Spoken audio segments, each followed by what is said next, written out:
पहले से ही आप सबको धन्यवाद दे दूं कि संडे के दिन जरा पीसी में आना थोड़ा मुश्किल होता है, पर आप लोग पधारे हैं, इसके लिए मैं विशेष रूप से आप सबको धन्यवाद देता हूं।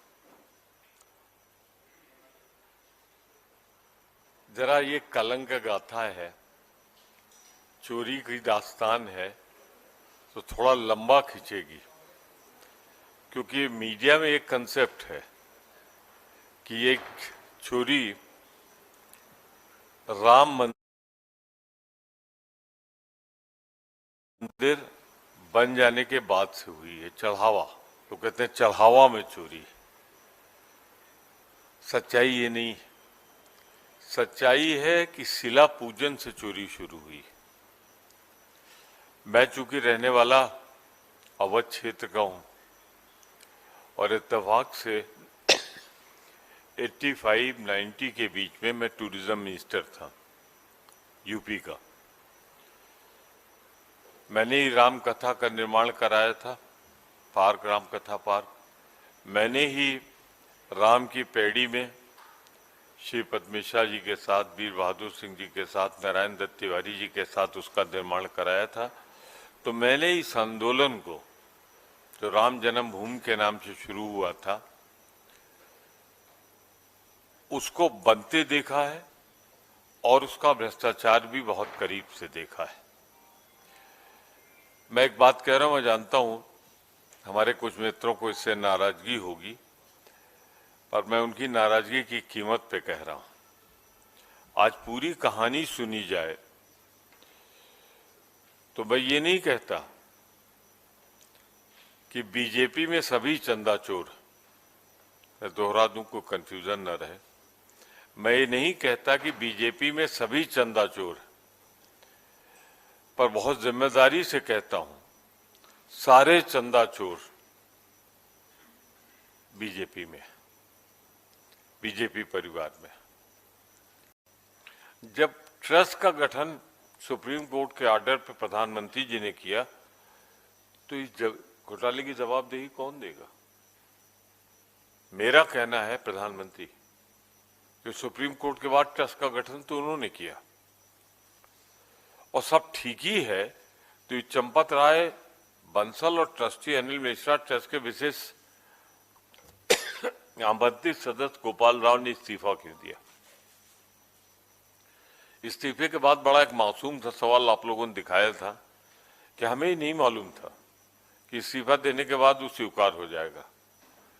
ये तो उसमें जो शामिल थे एक्स सॉलिसिटर जनरल राज्यसभा के सदस्य, उन्होंने बताया कि once you tender the resignation it can not be taken back, वापस नहीं लिया जा सकता। तो शायद इसलिए दिया था, कुछ ड्रामा चलता, उसके बाद मान लेते। मैं 3-4 इंसिडेंट दिए देता हूं और अयोध्या के अखबारों में, वहां के लोकल चैनल्स में सब चला था। 2 करोड़ की एक जमीन खरीदी गई, वो भाजपा के मेयर थे, और 10 मिनट बाद, आप अंदाजा लगाएं, 10 मिनट बाद 18 करोड़ में वो ट्रस्ट में खरीद दी गई। कितना हुआ? 9 गुना का फर्क। एक मामले में जमीन कम दाम पे 20 लाख में खरीदकर कुछ ही देर में 2.5 करोड़ में बेच दी गई।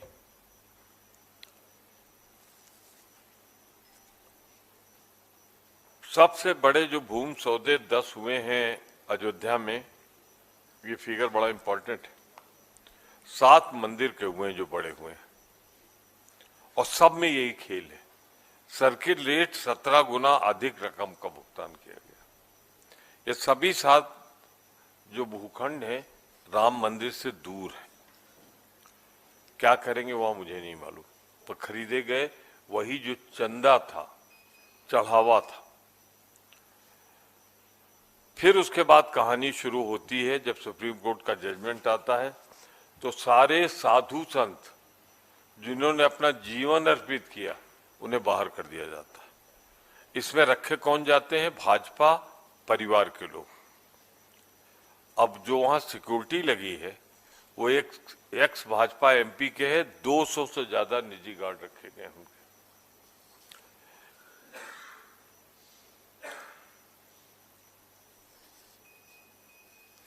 10 मिनट में 2 करोड़ की जमीन 18 लाख हो गई। ये एक तमाम ऐसे उदाहरण हैं। फिर आप चलें, अगर जो आउटसोर्सिंग कंपनी थी बनारस की, अयोध्या में बनारस की, तो उसको जो किया था वो भी ब्लैक लिस्टेड थी।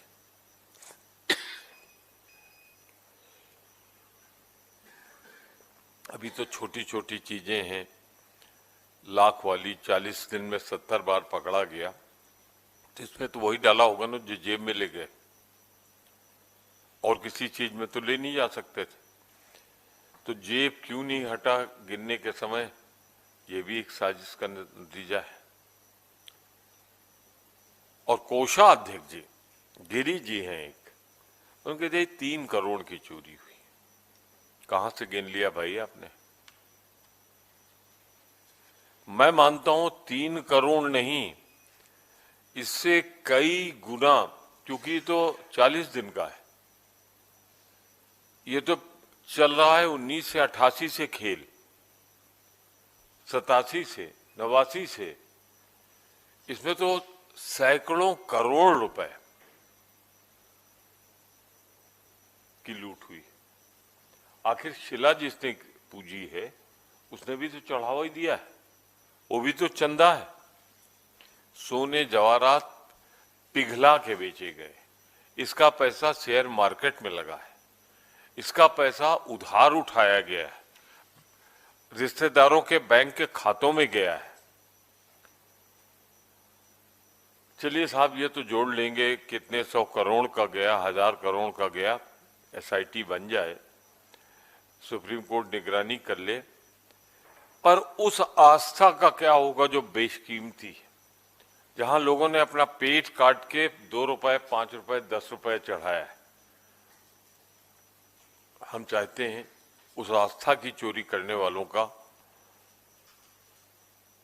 हिसाब किताब हो, दोषी वो हैं। आप एक का नाम लीजिए जो अभी बचा के रखे गए हैं, जो मेन है, या जो मछलियां हैं छोटी छोटी, इस सब बीजेपी में। मेरे ख्याल से इतना ही काफी है मेरा कहना, बाकी और लोग समझेंगे।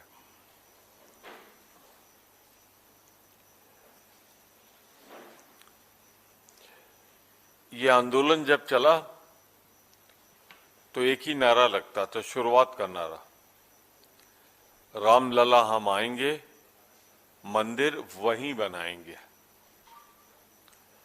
जब उत्तर प्रदेश में बन गई बीजेपी की सरकार तो मैंने विधानसभा में, तब मैं कांग्रेस का नेता था फ्लोर का यूपी में, तो मैंने कल्याण सिंह जी से पूछा, भाई अब आ गया, मंदिर कब बनेगा? तो उन्होंने जवाब दिया था मुझे कि जब केंद्र में सरकार बन जाएगी तो हम कानून बना के, ये प्रोसीडिंग में, मंदिर का निर्माण कराएंगे, क्योंकि मामला हाईकोर्ट, उस समय हाईकोर्ट में था। फिर अटल जी की सरकार बन गई, 13 दिन, 13 महीने और 6 साल वाली। तब मैंने 2-3 बार पूछा कि भाई ये प्रदेश में भी सरकार है, केंद्र में भी सरकार है, ये कानून कब बनेगा, मंदिर कब बनेगा? तो कल्याण सिंह जी ने कहा अभी रुक जाइए। ये कहने के पीछे मेरा उद्देश्य ये है, मैं जो कह रहा हूं कुछ लोगों को अटपटा लगेगा, भारतीय जनता पार्टी कभी नहीं चाहती थी कि राम के मंदिर का निर्माण हो। वो सिर्फ राम के मंदिर का मुद्दा चाहती थी। मैं 2 उदाहरण दूंगा जो शायद लोगों को याद ना हो। बड़ा भारी पाप हुआ था जब मामला चल रहा था और चलते हुए मामले में 6 दिसंबर 92 को